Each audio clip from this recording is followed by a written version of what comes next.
dito lalagay yung face mask ko. Ito ko lalagay. At dito muna. Dito na lang ang mga baon ko kanina. So, lalagay ko na ito dito. Bigat.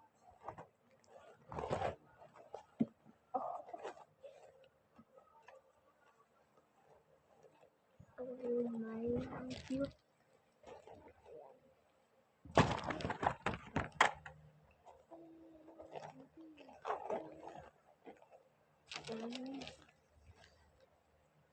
Yan guys.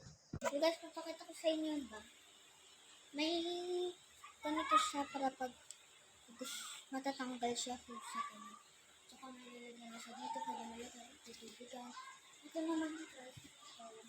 Pero malagyan ng mga lunch mo. Tsaka dito mga notebooks mo. Yun lang. Bye-bye. Ayun lang sa school.